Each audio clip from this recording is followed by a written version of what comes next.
ورحمة الله وبركاته. إن الحمد لله نحمده ونستعينه ونستغفره ونعوذ بالله من شرور أنفسنا ومن سيئات أعمالنا. من يهده الله فلا مضل له ومن يضلله فلا هادي له،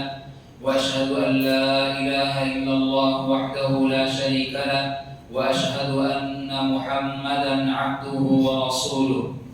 فإن خير الحديث كتاب الله، وخير الهدي هدي محمد صلى الله تعالى عليه وسلم، وشر الأمور محدثاتها، وكل محدثة بدعة، وكل بدعة ضلالة، وكل ضلالة في النار. أعوذ بالله السميع العليم من الشيطان الرجيم. بسم الله الرحمن الرحيم. قال الله تعالى في القرآن المجيد: يا أيها الذين آمنوا أطيعوا الله وأطيعوا الرسول وأولي الأمر منكم، فإن تنازعتم في شيء فردوه إلى الله والرسول إن كنتم تؤمنون بالله واليوم الآخر، ذلك خير وأحسن تأويلا.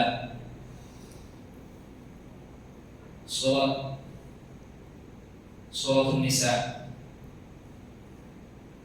معزز سامعین اکرام، اللہ رب العالمین کا ہم پر یہ بہت بڑا احسان ہے کہ اللہ رب العالمین نے ہم تمام لوگوں کو آج مغرب کی نماز سے فارغ ہو کر کچھ باتیں سننے اور مستفید ہونے کا موقع عطا فرمایا، الحمدللہ۔ اس کے بعد ہمارے آخری نبی محمد مصطفیٰ صلی اللہ علیہ وسلم پر درود و سلام نازل ہو، جنہوں نے ہم تک دین اسلام کو پہنچانے کے لیے بہت ساری تکلیفیں برداشت کی۔ اللہم صلی علیہ وبارک وسلم۔ محترم سامعین، ہم تمام جانتے ہیں کہ آج جو دن ہم گزار رہے ہیں، جن ایام میں ہم چل پھر رہے ہیں، وہ مہینہ ربیع الاول کا ہے، اور ہم تمام لوگ اس بات سے واقف ہیں کہ جب یہ ربیع الاول کا مہینہ شروع ہوتا ہے تو ہم میں سے کچھ بھائی مہینے کے شروع ہی سے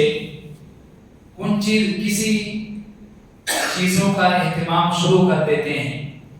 یعنی ہمارے اندر، ہمارے ذہن میں یہ بات آ جاتی ہے کہ 10 یا 12 دن بعد ہمیں ایک دن نصیب ہوگا جس دن ہم جوش و خروش سے خوشی منائیں گے۔ اور آج مسلمانوں کے اندر یہاں تک اگر کہا جائے تو ہندوستان، پاکستان اور زیادہ تر ملک میں اس دور میں اس وقت مسلمان اس دن کی خوشی منا رہے ہیں، یعنی جو دن سامنے آ رہا ہے، ہمارے سامنے جو دن آنے والا ہے، اس دن کی ہم لوگ پہلے سے خوشی منا رہے ہیں۔ اور اگر ہم سنجیدگی سے سوچیں اور غور کریں کہ یہ دن کیا ہے اور اس دن کی خوشی ہم کیوں مناتے ہیں، کیا نبی کریم صلی اللہ علیہ وسلم نے ہمیں اس دن کی خوشی منانے کے لیے حکم دیا، یا پھر نبی کریم صلی اللہ علیہ وسلم کے بعد صحابہ کرام نے کسی نے حکم دیا، یا صحابہ کرام نے کسی نے اس دن کو منایا، اس دن کو خوشی کے طور پر انجام دیا، یا صحابی، تابعین، تبع تابعین میں سے اگر ہم قرآن و حدیث، سیرت کا اور قرون اولا اور تابعین، تبع تابعین کے دور کا مطالعہ کرتے ہیں تو ہمیں معلوم ہوتا ہے کہ یہ اس دن صحابی کے زمانے میں، نبی کریم صلی اللہ علیہ وسلم کے زمانے میں اس دن کی خوشی نہیں منایا جاتا تھا، کیونکہ نبی کریم صلی اللہ علیہ وسلم نے تمام لوگوں کو گواہ بنا کر اللہ رب العالمین کے سامنے یہ کہہ دیا، اور اللہ رب العالمین نے یہ آیت نازل کر دی کہ الیوم اکملت لکم دینکم واتممت علیکم نعمتی ورضیت لکم الاسلام دینا۔ نبی کریم صلی اللہ علیہ وسلم نے کہا، اللہ رب العالمین اس نبی کریم صلی اللہ علیہ وسلم کے قول کی تصدیق کرتے ہیں کہ آج ہم نے اس دن کو مکمل کر دیا، یعنی دین اسلام نبی کریم صلی اللہ علیہ وسلم کے رہتے ہوئے مکمل ہو چکا تھا، لیکن نبی کریم صلی اللہ علیہ وسلم کے دور میں، نبی کریم صلی اللہ علیہ وسلم کے زمانے میں، صحابہ کے زمانے میں، تابعین کے زمانے میں، تبع تابعین کے زمانے میں کسی نے یہ دن خوشی کے طور پر انجام نہیں دیا۔ اگر ہم حدیث کا مطالعہ کرتے ہیں، نبی کریم صلی اللہ علیہ وسلم ایک حدیث کے اندر بیان فرماتے ہیں، بخاری و مسلم کی حدیث ہے، نبی کریم صلی اللہ علیہ وسلم نے فرمایا، حضرت عائشہ رضی اللہ عنہا بیان کرتی ہے، وہ کہتی ہے کہ نبی کریم صلی اللہ علیہ وسلم نے فرمایا کہ من احدث فی امرنا هذا ما ليس منه فهو رد، جس نے اس دن میں یا اس شریعت میں کسی ایسی چیز کو ایجاد کیا جو ہم میں سے نہیں ہے، ہمارے دین میں یا ہمارے شریعت میں وہ نہیں ہے، تو وہ مردود ہے، وہ باطل ہے۔ مسلم شریف کی ایک دوسری حدیث ہے، دوسرے الفاظ میں یوں بیان کیا ہے کہ من عمل عملا لیس علیہ امرنا فهو رد، کہ جو شخص کوئی ایسا عمل کرتا ہے جس عمل کا ہم نے حکم نہیں دیا، وہ عمل مردود ہے، باطل ہے۔ اس حدیث سے پتہ چلتا ہے کہ دین میں کوئی نئی چیز ایجاد کرنا یہ بدعت ہے۔ عید میلاد النبی یہ بدعت ہے، اس کے بارے میں قرون اولیٰ کے جتنے بھی علماء کرام ہیں، پہلے کے سلف صالحین جتنے ہیں، تمام کے تمام لوگ اس بات پر متفق ہیں کہ یہ بدعت ہے، کیونکہ اس کا وجود نبی کریم صلی اللہ علیہ وسلم کے زمانے میں نہیں تھا، اور نہ ہی صحابہ اور تابعین تبع تابعین کے دور میں تھا۔ نبی کریم صلی اللہ علیہ وسلم ایک دوسری حدیث کے اندر بیان فرماتے ہیں، امام ابو داؤد رحمۃ اللہ علیہ سنن ابی داؤد کے اندر اس روایت کو بیان کرتے ہیں، نبی کریم صلی اللہ علیہ وسلم نے فرمایا، علیکم بسنتی وسنت الخلفاء الراشدین المہدیین من بعدی، کہ تم میری سنت کو لازم پکڑو اور خلفائے راشدین کی سنت کو، ان خلفائے راشدین کی سنت کو جو ہدایت یافتہ ہوں، عضوا علیہا بالنواجذ، نبی کریم صلی اللہ علیہ وسلم نے کہا، تمسکوا بہا عضوا علیہا بالنواجذ، کہ تم اس کو مضبوطی سے پکڑو۔ نواجذ ایک دانت کا نام ہے، اور اس دانت کے ذریعے سے جب کسی چیز کو پکڑا جاتا ہے تو وہ جلدی نہیں چھوٹتا، اسی لیے اس لفظ کو استعمال کیا کہ اس کو مضبوطی سے پکڑو، اور آگے فرمایا وَإِيَّاكُمْ وَمُحْدَثَاتِ الْأُمُورِ، اور نئی نئی چیزوں کے ایجاد سے بچو،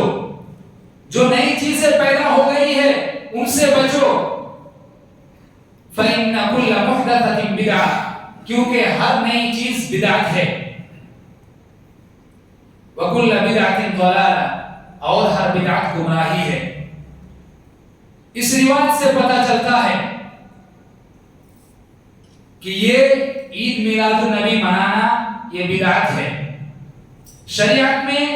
اس کی کوئی جواز نہیں ہے۔ اگر ہم قرآن مجید کا مطالعہ کریں گے تو اللہ رب العالمین نے فرمایا کہ وَمَا آتَاكُمُ الرَّسُولُ فَخُذُوهُ وَمَا نَهَاكُمْ عَنْهُ فَانْتَهُوا، کہ رسول تمہیں جو چیز دے اسے لے لو، اور جس چیز سے تمہیں روکے اس سے باز رہو، اس سے رک جاؤ۔ تو نبی کریم صلی اللہ علیہ وسلم نے ہمیں یہ طریقہ نہیں دیا ہے، ہمیں اس طریقے سے باز آنا ہے۔ عید میلاد النبی یہ مسلمانوں کا شیوا نہیں ہے، لیکن کچھ لوگ متاخرین علماء جو بعد میں آنے والے لوگ ہیں، کچھ لوگوں نے اس کا جواز نکالا ہے، اور کچھ لوگ اس کو جواز کہتے ہیں، اور وہ اس طرح مانتے ہیں کہ اگر عید میلاد النبی میں کوئی غیر شرعی عمل نہ ہو، عورت اور مرد کا اختلاط نہ ہو، میل جول نہ ہو، گانا اور ڈھول تاشے بجانے کا اہتمام نہ ہو، تو عید میلاد النبی منانا جائز ہے۔ کچھ لوگوں نے کہا ہے اور اس نے اختلاف کیا ہے۔ اگر مان لیا جائے کہ یہ جائز ہے تو یہ ایک اختلافی چیز ہے، اختلاف پیدا ہوتا ہے۔ اسلام نے ہمیں اختلاف کے وقت کئی اصول بتائے ہیں۔ اگر سب سے پہلی چیز تو یہ ہے کہ ہمیں اختلاف میں نہیں پڑنا، ہمیں اختلاف میں جانا ہی نہیں ہے۔ اللہ رب العالمین نے قرآن مجید کے اندر ارشاد فرمایا اطیعوا اللہ واطیعوا الرسول ولا تنازعوا فتفشلوا وتذهب ريحكم واصبروا ان اللہ مع الصابرین۔ سورہ انفال کے اندر اللہ رب العالمین نے ارشاد فرمایا کہ اطیعوا اللہ واطیعوا الرسول، اللہ اور اس کے رسول کی اطاعت کرو، ولا تنازعوا، اور اختلاف مت کرو، فتفشلوا، اگر تم اختلاف کرو گے تو تم برباد ہو جاؤ گے، وتذهب ريحكم واصبروا، اور تمہاری ہوا اکھڑ جائے گی، واصبروا، تم صبر سے کام لو، ان اللہ مع الصابرین، کیونکہ اللہ رب العالمین صبر کرنے والوں کے ساتھ ہمیشہ رہتا ہے۔ تو اس آیت سے پتہ چلتا ہے کہ ہمیں اختلاف میں جانا ہی نہیں ہے، لیکن اگر ہمارے اندر کسی چیز میں اختلاف ہو جائے، ہم اختلاف میں پڑ جائیں، تو اس وقت ہم کیا کریں؟ ہمیں اس وقت کیا طریقہ اپنانا چاہیے؟ اس کا بھی حل اللہ رب العالمین نے قرآن مجید کے اندر بتا دیا ہے۔ اللہ رب العالمین نے ارشاد فرمایا یا ایھا الذین آمنوا اطیعوا اللہ واطیعوا الرسول واولی الامر منکم، کہ ایمان والو تم اللہ اور اس کے رسول کی اطاعت کرو، واولی الامر منکم، اور حاکم کی اطاعت کرو، جو امام ہیں ان کی اطاعت کرو۔ آگے فرمایا فَإِن تَنَازَعْتُمْ فِي شَيْءٍ، جب کسی چیز میں تمہارے اندر اختلاف پیدا ہو جائے، فَرُدُّوهُ إِلَى اللَّهِ وَالرَّسُولِ، تو اس کو اللہ اور اس کے رسول کی طرف لوٹا دو، یعنی اس کا حل اللہ اور اس کے رسول کی جانب سے تلاش کرو، قرآن و حدیث میں تلاش کرو۔ إِن كُنتُمْ تُؤْمِنُونَ بِاللَّهِ وَالْيَوْمِ الْآخِرِ، اگر تم اللہ رب العالمین اور یوم آخرت پر ایمان رکھتے ہو، ذَلِكَ خَيْرٌ وَأَحْسَنُ تَأْوِيلًا، یہ بہتر ہے اور اس کا ٹھکانہ خیر و احسن تأویلا، اس کا بہت ہی عمدہ ٹھکانہ ہے۔ اس آیت سے پتہ چلتا ہے کہ جب ہمارے اندر کسی چیز کا اختلاف پیدا ہو جائے، کسی چیز میں ہم ایک دوسرے سے لڑ پڑے، تو ہم اللہ اور اس کے رسول کے جانب رجوع کریں۔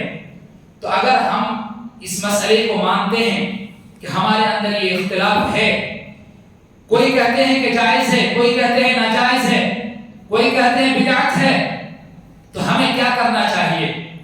سب سے پہلے ہمیں اللہ اور اس کے رسول کی طرف رجوع کرنا چاہیے۔ تو جب ہم اللہ اور اس کے رسول کی طرف رجوع کرتے ہیں تو ہمیں قرآن میں شروع سے لے کر سورہ فاتحہ سے لے کے ہم سورہ ناس تک جائزہ لیں گے تو ہمیں کہیں بھی عید میلاد النبی منانے کے جواز کے بارے میں دلیل نہیں ملے گی۔ اسی طرح ہم اگر حدیث مطالعہ کرتے ہیں، حدیث میں ڈھونڈتے ہیں تو ہمیں کہیں بھی عید میلاد النبی منانے کے جواز کے بارے میں دلیل نہیں ملتی۔ صحابہ کے اقوال، تابعین، تبع تابعین کے اقوال میں کہیں بھی ہمیں اس کے جواز کی دلیل نہیں ملتی ہے۔ تو ہمیں کیا کرنا چاہیے؟ اگر نبی کریم صلی اللہ علیہ وسلم نے کوئی فیصلہ سنا دیا، یعنی نبی کریم صلی اللہ علیہ وسلم اور اللہ رب العالمین نے یہ فیصلہ سنا دیا ہے کہ یہ شریعت میں نہیں ہے، تو ہمیں اس وقت کیا کرنا چاہیے؟ ہمیں اس بات کو مان لینا چاہیے۔ اگر ہم نہیں مانیں گے تو یہ ہمارے لیے خرابی ہے۔ اللہ رب العالمین بیان فرماتے ہیں کہ جو شخص نبی کا فیصلہ ہو جانے کے بعد یا اللہ رب العالمین کا فیصلہ ہو جانے کے بعد اس بات کو نہیں مانتا، اس کا کیا انجام ہے؟ اللہ رب العالمین نے فرمایا فَلَا وَرَبِّكَ لَا يُؤْمِنُونَ حَتَّى يُحَكِّمُوكَ فِي مَا شَجَرَ بَيْنَهُمْ ثُمَّ لَا يَجِدُوا فِي أَنفُسِهِمْ حَرَجًا مِّمَّا قَضَيْتَ وَيُسَلِّمُوا تَسْلِيمًا۔ کہ تمہارے رب کی قسم، اگر وہ اس وقت تک مومن نہیں ہو سکتے جب تک محمد صلی اللہ علیہ وسلم کو ان کے درمیان جو جھگڑا ہوتا ہے، جو چیز پیش آتی ہے، ان کا فیصلہ محمد صلی اللہ علیہ وسلم کو نہ مان لے، اور محمد صلی اللہ علیہ وسلم جو فیصلہ کر دے یا شریعت نے حدیث اور قرآن کے مطابق جو فیصلہ ہو جائے، وہ فیصلہ کو وہ تسلیم کر لے، ان کے دل میں کوئی بھی شک و شبہ نہ رہے، کوئی کجی باقی نہ رہے اس کو ماننے میں۔ ایک دوسری جگہ اللہ رب العالمین نے ارشاد فرمایا کہ مومن مرد اور مومنہ عورت کے لیے یہ جائز نہیں کہ اللہ رب العالمین جب کوئی فیصلہ کر دے تو وہ اپنے اختیار سے کوئی کام کرے۔ سورہ احزاب کے اندر اللہ رب العالمین نے فرمایا ہے، اور اگر جو شخص اللہ اور اس کے رسول کی نافرمانی کرتا ہے تو اللہ رب العالمین یعنی وہ شخص بہت ہی کھلی گمراہی میں ہے۔ تو اس آیت سے پتہ چلتا ہے کہ اللہ رب العالمین کا فیصلہ ہو جانے کے بعد، نبی کریم صلی اللہ علیہ وسلم کا فیصلہ ہو جانے کے بعد ہمیں اس بات کو مان لینا چاہیے۔ یعنی قرآن و حدیث کے مطالعے سے ہمیں پتہ چلتا ہے کہ یہ عید میلاد النبی کی جواز کی دلیل نہیں ہے اور یہ بدعت ہے، یہ صحیح نہیں ہے۔ لیکن اس کے بارے میں کچھ لوگوں نے جواز کی دلیل نکالا ہے، اور جب یہ نبی کریم صلی اللہ علیہ وسلم کے دور میں، صحابہ کے دور میں نہیں تھا، تو یہ سوال پیدا ہوتا ہے کہ یہ آیا کس وقت سے، اس کا وجود کب پڑا؟ تو علماء لکھتے ہیں کہ 7ویں صدی میں اس کا وجود آیا، اور ایک شخص سلطان صلاح الدین ایوب، اس کا بہنوئی ابو سعید ایک شخص ہے، وہ بادشاہ تھا، اربل کا بادشاہ تھا، اور انہوں نے 7ویں صدی ہجری میں اس کو ایجاد کیا۔ 7ویں صدی ہجری میں یعنی لگ بھگ 625 ہجری کے اندر، نبی صلی اللہ علیہ وسلم کی وفات کے لگ بھگ 500 سال کے بعد یہ ایجاد، یہ وجود میں آیا، اور اس شخص کا اور اس چیز کو، اس عید میلاد النبی کو جواز کا فتویٰ دینے والے ایک شخص تھے جن کا نام ابو الخطاب عمر بن الحسن ہے۔ انہوں نے اس کا جواز کا فتویٰ دیا۔ اس عالم نے سب سے پہلے کہا کہ یہ جائز ہے۔ اس کے بارے میں امام ابن حجر رحمۃ اللہ علیہ کہتے ہیں، وہ اپنی کتاب، انہوں نے اپنی ایک کتاب کے اندر بیان کیا لسان المیزان کے اندر انہوں نے بیان کیا ہے کہ ابن نجار وہ لکھتے ہیں کہ یہ جو شخص ہے، یہ جو جواز کا فتویٰ دینے والے، ان کو تمام لوگوں میں اس بات پر اتفاق تھا کہ یہ جھوٹ اور ضعیف راوی ہے، ضعیف ہے، یہ کذاب تھا اور اپنی باتوں میں جھوٹا تھا۔ امام ابن حجر رحمۃ اللہ علیہ لسان المیزان کے اندر بیان کرتے ہیں کہ یہ شخص جھوٹا تھا، یعنی اس فتوے کو، اس عید میلاد النبی کو جواز کا فتویٰ دینے والا شخص یہ جھوٹا ہے، اس کی باتوں کا کوئی اعتبار نہیں ہے۔ لیکن کچھ لوگوں نے جواز کا فتویٰ دیا ہے، اس جواز کی دلیل کیا ہے اور اس کا ہم تجزیہ کیسے کر سکتے ہیں؟ تو ہم چند دلیلیں ملاحظہ کرتے ہیں اور اس کا تجزیہ کرتے ہیں۔ سب سے پہلے کچھ لوگوں نے کہا ہے کہ نبی کریم صلی اللہ علیہ وسلم کی محبت میں اور یہ سال میں یاد دہانی کے لیے یہ عید میلاد النبی منایا جاتا ہے، اور اس کو دلیل بنایا ہے کہ ہم نبی کریم صلی اللہ علیہ وسلم سے محبت کا اظہار کرتے ہیں اور یاد دہانی کے لیے عید میلاد النبی مناتے ہیں۔ تو اس کا جواب یوں دیا جا سکتا ہے کہ ایک مسلمان جو دن میں نبی کریم صلی اللہ علیہ وسلم کو کم سے کم 10 سے 12 مرتبہ یاد کرتا ہو، ہر نماز میں، ہر وقت درود پڑھنے کے وقت وہ نبی کریم صلی اللہ علیہ وسلم کو یاد کرتا ہے، تو اس کو پھر سال میں ایک مرتبہ مخصوص کر کے کسی دن میں یا مہینے میں کسی ایک دن مخصوص کر کے یاد کرنے کی کیا ضرورت ہے؟ جو شخص کبھی بھی یاد نہیں کرتا نبی کریم صلی اللہ علیہ وسلم کو، اس پر درود نہیں بھیجتا، تو چاہیے اس کو کہ وہ یاد کرے۔ لیکن ہم مسلمان تو ہر دن 10 12 مرتبہ 15 مرتبہ نبی کریم صلی اللہ علیہ وسلم کو یاد کرتے ہیں اور اس پر درود بھیجتے ہیں، تو ہمیں نبی کریم صلی اللہ علیہ وسلم کو کسی ایک خاص مخصوص دن میں یاد کرنے کی کیا ضرورت ہے؟ اور اس یاد میں ایک دن کو عید منانا، جشن منانے کی کیا ضرورت ہے؟ کوئی ضرورت نہیں ہے۔ تو یہ ان کی دلیل بیکار ہے جو کہتے ہیں کہ ہم نبی کریم صلی اللہ علیہ وسلم کی یاد میں یہ کرتے ہیں۔ اور محبت میں، محبت اطیعوا اللہ و اطیعوا الرسول، اللہ رب العالمین نے کہا قل ان کنتم تحبون اللہ فاتبعونی، نبی کریم صلی اللہ علیہ وسلم کہتے ہیں کہ تم اگر اللہ رب العالمین سے محبت کرنا چاہتے ہو تو میری اتباع کرو، اور اللہ رب العالمین تم سے محبت کرے گا، تمہارے گناہوں کو بخش دے گا۔ لیکن محبت کی یہ دلیل نہیں ہے کہ ہم کسی ایک خاص دن میں صرف نبی کریم صلی اللہ علیہ وسلم کو یاد کریں، بلکہ ہر دن یاد کرتے ہیں، کسی خاص مخصوص دن میں یاد کرنے کی کوئی ضرورت نہیں ہے۔ اسی طرح کچھ لوگ یہ دلیل پکڑتے ہیں اور ان کا ایک دلیل یہ ہے کہ حضرت ابو لہب، کسی نے خواب میں دیکھا حضرت ابو لہب کو اور ان سے خبر خیریت پوچھی کہ، اور ابو لہب نے بتایا کہ عذاب میں مبتلا ہوں، ابھی آگ کے عذاب میں مبتلا ہوں، لیکن سوموار کے دن ہماری عذاب یہ تخفیف کر دی جاتی ہے۔ اور اس کی وجہ ابو لہب یہ بتایا کہ کیونکہ نبی کریم صلی اللہ علیہ وسلم سوموار کے دن پیدا ہوئے، تو نبی کریم صلی اللہ علیہ وسلم کے پیدا ہونے کی خبر ابو لہب کو اس کی ایک لونڈی سویبہ نے دی تھی۔ سویبہ نے جا کر ابو لہب کو کہی تھی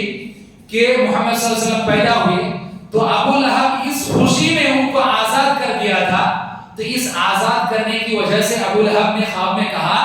کہ سوموار کے دن ہمارے اوپر سے عذاب کو تخفیف کر دیا جاتا ہے۔ ایک روایت منقول ہے، لوگ کہتے ہیں، لیکن اس روایت کی کوئی حقیقت نہیں ہے، یہ روایت صحیح نہیں ہے، کیونکہ کس نے خواب میں دیکھا اس کی کوئی صراحت نہیں، تو یہ روایت مرسل ہے، اور مرسل روایت سے کوئی دلیل نہیں دی جاتی، کیونکہ آدمی کا ہی پتہ نہیں کس نے خواب میں دیکھا، تو اس روایت سے کوئی دلیل نہیں لی جائے گی۔ ایک جواب تو یہ ہے۔ دوسرا جواب اس کا یہ ہے کہ خواب کو حجت کے طور پر، یعنی شرعی چیز کو ثابت کرنے کے لیے خواب کو حجت نہیں مانا جاتا ہے. خواب کو حجت نہیں مانا جاتا الا کہ انبیاء کرام کا خواب ہو، کیونکہ انبیاء کرام کا خواب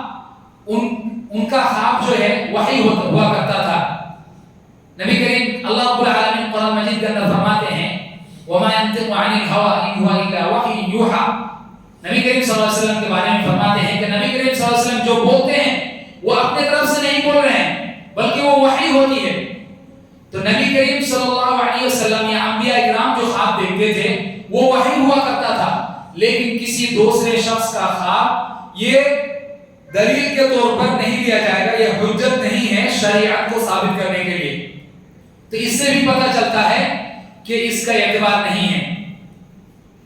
اور اگر مان لیتے ہیں کہ یہ خواب صحیح ہے تو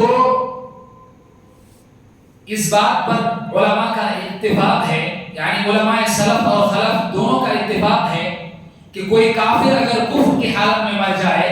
تو انہوں نے جو اچھا عمل کیا تھا دنیا میں ان کے عمل کا کوئی اعتبار نہیں ہوگا، یعنی ان کے عمل کا ثواب انہیں نہیں پہنچے گا. تو انہوں نے جو لونڈی آزاد کیا تھا، یعنی صہیبہ کو آزاد کر دیا، تو اس وجہ سے ان کے عذاب میں تخفیف ہوگی، ایسا ممکن نہیں ہے.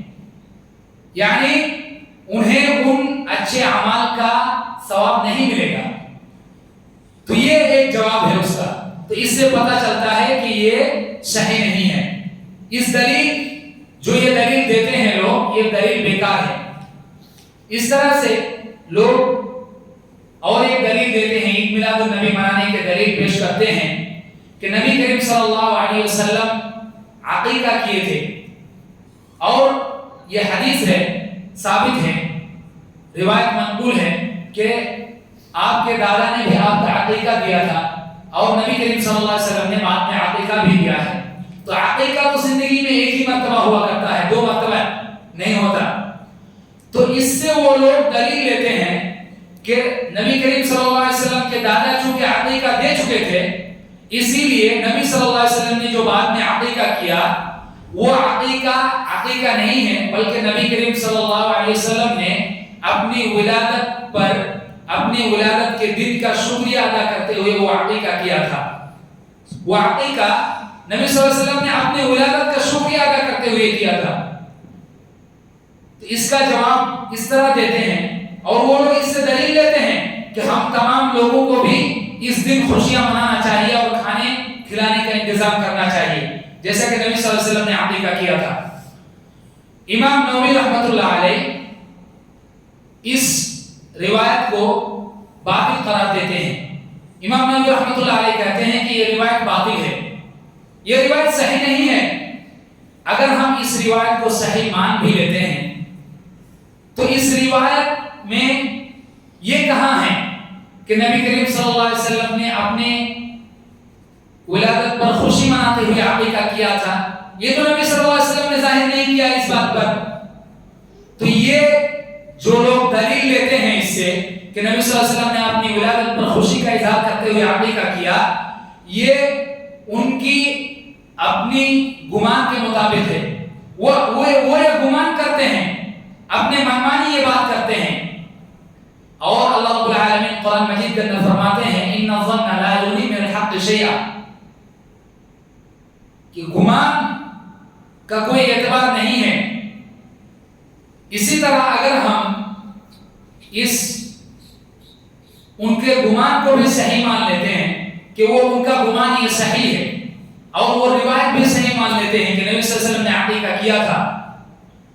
تو نبی کریم صلی اللہ علیہ وسلم اس کا تیسرا جواب یہ ہوگا کہ نبی صلی اللہ علیہ وسلم نے عقیقہ تو اپنی زندگی میں ایک ہی مرتبہ کیا تھا،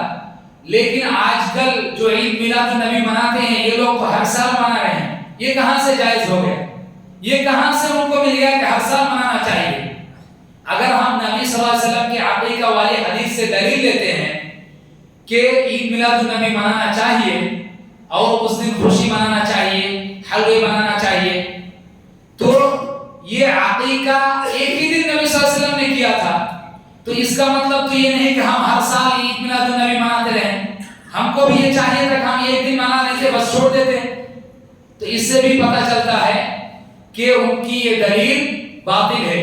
ان کا یہ دلیل صحیح نہیں ہے. اسی طرح وہ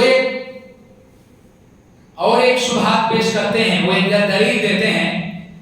کہ نبی کریم صلی اللہ علیہ وسلم عاشورہ کا روزہ رکھتے تھے، اور یہ صحیح حدیث ہے، صحیح حدیث سے ثابت ہے کہ نبی کریم صلی اللہ علیہ وسلم نے عاشورہ کے روزے کے بارے میں فرمایا صوم یوم عاشورہ احتسب علی اللہ ان یکفر السنہ. نبی کریم صلی اللہ علیہ وسلم نے فرمایا کہ یوم عاشورہ کا روزہ جس کے بارے میں میں گمان کرتا ہوں کہ یہ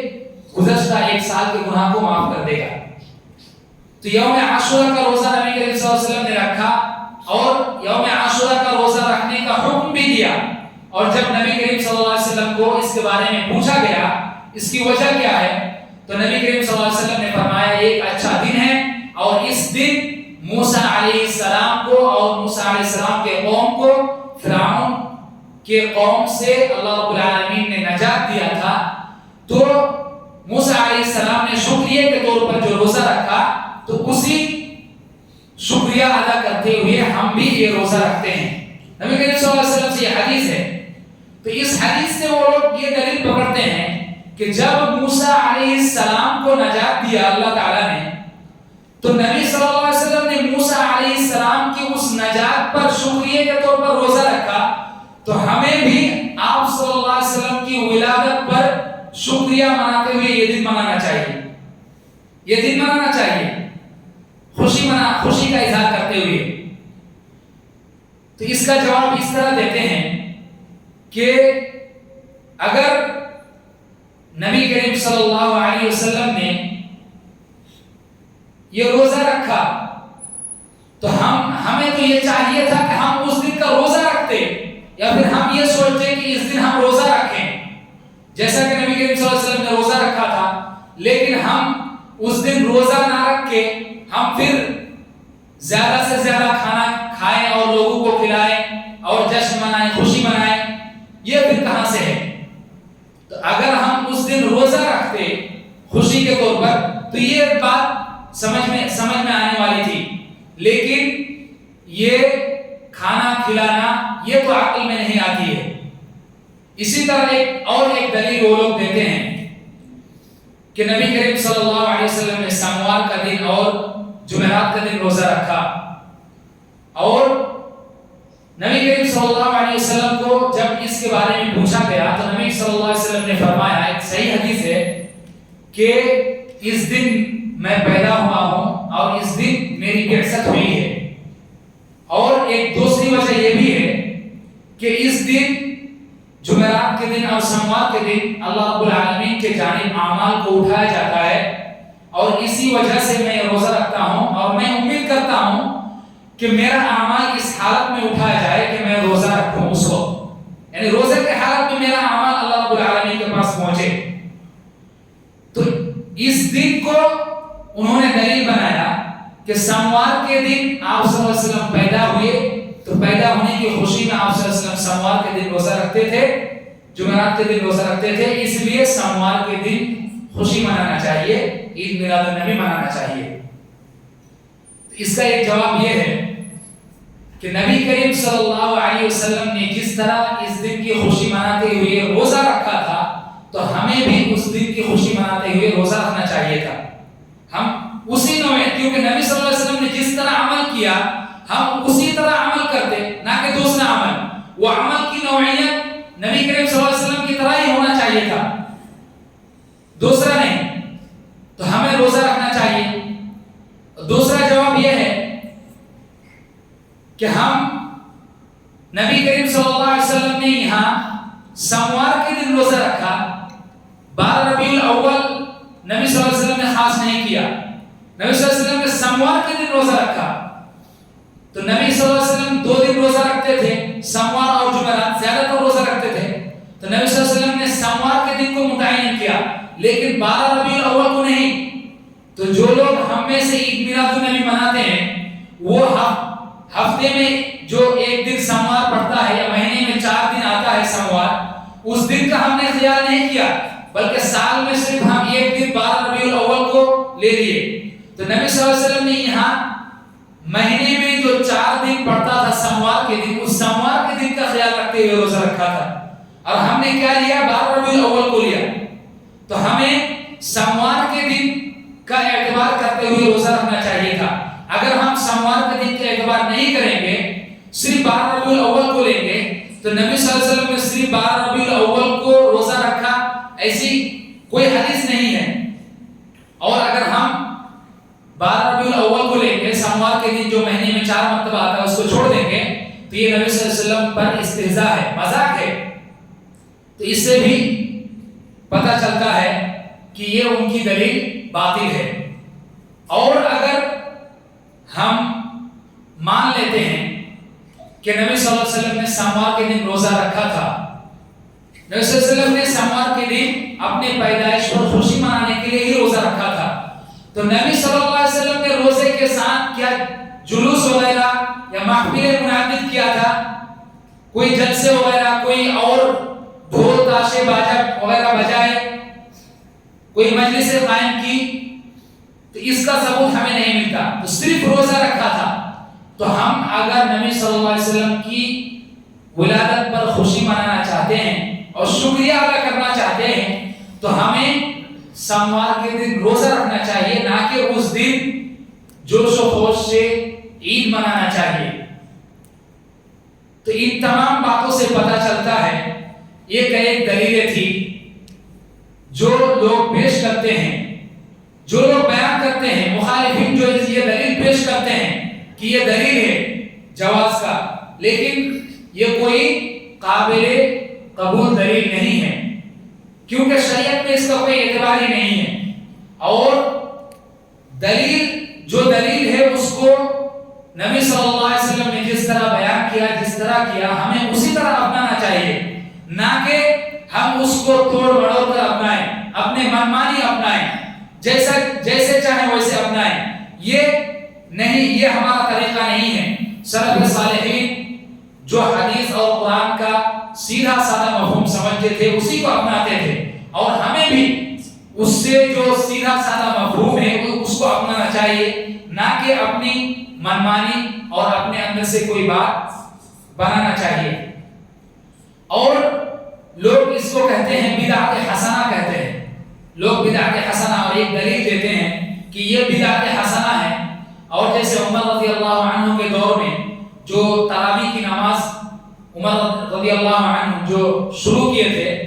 جماعت کے ساتھ، تو یہ بھی بدعت حسنہ. عمر رضی اللہ عنہ نے کہا کہ نعمت البدعۃ، اس طرح یہ لفظ استعمال کیا کہ یہ بدعت ہے، یعنی یہ اچھی بدعت ہے. تو اس طرح وہ کہتے ہیں کہ اگر یہ بدعت ہوگی تو وہ تراویح کی نماز بھی بدعت ہوگی.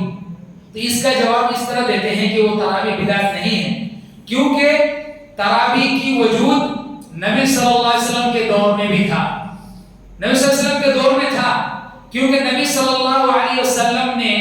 3-4 دن تراویح کی نماز جماعت کے ساتھ پڑھایا،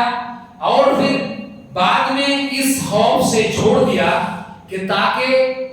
لوگ یا لوگوں پر اس کو فرض نہ کر دیا جائے. حضرت عائشہ رضی اللہ عنہا کی حدیث ہے، وہ کہتی ہیں کہ نبی صلی اللہ علیہ وسلم نے اس ڈر سے چھوڑ دیا تاکہ اللہ رب العالمین اس کو لوگوں پر فرض نہ قرار دے اور لوگ اس کو پھر بعد میں صحیح طریقے سے ادا نہ کر سکے. اس وجہ سے نبی صلی اللہ علیہ وسلم نے چھوڑ دیا تھا. تو حضرت عمر رضی اللہ عنہ نے وہ جو عمل منقطع ہو گیا تھا یا جس عمل کو اس وقت چھوڑ دیا گیا تھا اسی عمل کو دوبارہ شروع کیا، نہ کہ اس کو نئی طریقے سے ایجاد کیا. اس لیے اس کو بدعت کہنا یہ درست نہیں ہے، اس کو بدعت کہنا درست نہیں ہے. اسی طرح اگر ہم اس کو بدعت، اسی طرح کی چیز کو بدعت مانیں گے تو حجاج بن یوسف کے دور میں قرآن میں جو حرکت لگائی گئی تھی، قرآن میں زبر زیر پیش نقطہ وغیرہ لگایا گیا تھا، تو اس کو بھی لوگ کہتے ہیں کہ اگر یہ بدعت ہے تو وہ بھی بدعت ہے. تو اس کو بدعت نہیں کہہ سکتے، کیونکہ وہ مصالح مرسلہ ہے،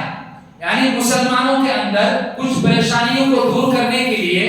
کچھ راستے کو اختیار کرنا یہ مصلحت ہے. تو یہ اس وقت چونکہ اسلام عرب کے علاوہ دوسرے ممالک میں بھی پھیلنے لگا تھا، اور دوسرے لوگ عرب کے علاوہ دوسرے لوگ عجمی لوگ بھی اسلام قبول کرنے لگے تھے، تو ان لوگوں کے اسلام قبول کرنے کی وجہ سے وہ لوگ قرآن کو صحیح طریقے سے نہیں پڑھ سکتے تھے،